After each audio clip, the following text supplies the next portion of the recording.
ಎಲ್ರಿಗೂ ನಮಸ್ಕಾರ. ದಿನ ಏನಪ್ಪ ಸಾಂಬಾರು ಮಾಡೋದು ಅಂತ ಯೋಚನೆ ಮಾಡ್ತಿದ್ದೀರಾ? ಒಂದು ಸತಿ ಈ ಟೊಮೊಟೊ ರಸಮ್ನ ಟ್ರೈ ಮಾಡಿ. ತುಂಬಾ ರುಚಿಯಾಗಿರುತ್ತೆ ಮತ್ತು ಆರೋಗ್ಯಕ್ಕೂ ಕೂಡ ತುಂಬಾ ಒಳ್ಳೆಯದು. ಬನ್ನಿ ಹೇಗೆ ಮಾಡೋದು ಅಂತ ನೋಡೋಣ. ನಾನೀಗ ಗ್ಯಾಸ್ ಆನ್ ಮಾಡ್ಕೊಂಡಿದ್ದೀನಿ. ಗ್ಯಾಸ್ ಮೇಲೆ ಒಂದು ಪಾತ್ರೆ ಇಟ್ಕೊಂಡು ಒಂದು ಅರ್ಧ ಪಾತ್ರೆಯಷ್ಟು ನೀರು ಕಾಯೋಕ್ಕೆ ಇಡೋಣ. ಅದು ಅರ್ಧದಷ್ಟಿದ್ರೆ ಸಾಕು, ತುಂಬ ಏನು ಬೇಡ. ಅದಕ್ಕೀಗ 3 ಟೊಮೊಟೊ ಹಾಕ್ಕೊಂಡಿದ್ದೀನಿ. ಉಳಿರೋ ಟೊಮೊಟೊ ಆದರೆ ಚೆನ್ನಾಗಿರುತ್ತೆ. ಈಗ ಟೊಮೊಟೊ ಬೇಯೋ ಅಷ್ಟರಲ್ಲಿ ಒಂದು ಜಾರಲ್ಲಿ ಸ್ವಲ್ಪ ಬೆಳ್ಳುಳ್ಳಿ, ಒಂದು ಟೀ ಸ್ಪೂನ್ ಜೀರಿಗೆ, ಸ್ವಲ್ಪ ಕಾಳುಮೆಣಸು, ಒಂದೇ ಒಂದು ಹಸಿಮೆಣಸಿನ್ಕಾಯಿ ಹಾಕ್ಕೊಂಡು ತರ್ತರಿಯಾಗಿ ರುಬ್ಕೊಂಡು ಬರೋಣ. ನೋಡಿ, ಇಷ್ಟು ತರಿಯಾಗಿದ್ದರೆ ಸಾಕು, ನೀರೆಲ್ಲ ಹಾಕೋದು ಬೇಡ. ಹಾಗೆ ತರ್ತರಿಯಾಗಿದ್ದರೆ ಅದರ ರುಚಿನೇ ಚೆನ್ನಾಗಿರುತ್ತೆ. ನೋಡಿ, ಇಷ್ಟಿದ್ರೆ ಸಾಕು.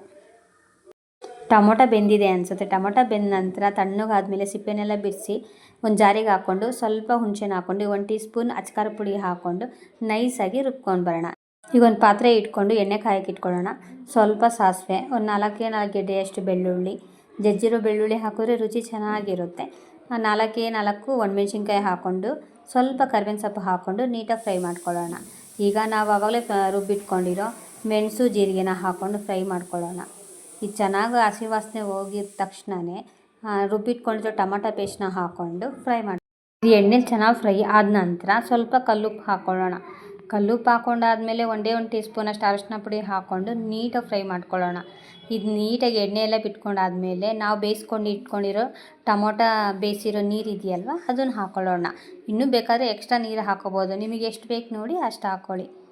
ಇದ್ರ ಮೇಲ್ಗಡೆ ಕುದಿಬೇಕಾದ್ರೆ ಕೊತ್ತಂಬರಿ ಸೊಪ್ಪು ಹಾಕ್ಕೊಂಡ್ರೆ ರುಚಿಕರವಾಗಿರೋ ಟೊಮೊಟೊ ರಸಮ್ ರೆಡಿ. ತುಂಬಾ ರುಚಿಯಾಗಿರುತ್ತೆ. ಒಂದು ಸತಿ ಟ್ರೈ ಮಾಡ್ಕೊಂಡು ನೋಡಿ, ಮತ್ತೆ ನೀವೇ ಮಾಡ್ಕೊಂಡು ತಿಂತೀರಾ.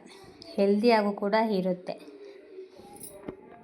ಕುದ್ದಾದ್ಮೇಲೆ ಗ್ಯಾಸ್ ಆಫ್ ಮಾಡಿಕೊಂಡ್ರೆ ಟೊಮೊಟೊ ರಸಮ್ ರೆಡಿ. ತುಂಬಾ ರುಚಿಕರವಾಗಿರುತ್ತೆ. ಲಂಚ್ಗಂತೂ ಪರ್ಫೆಕ್ಟಾಗಿರುತ್ತೆ. ಒಂದು ಸತಿ ಟ್ರೈ ಮಾಡ್ಕೊಂಡು ನೋಡಿ.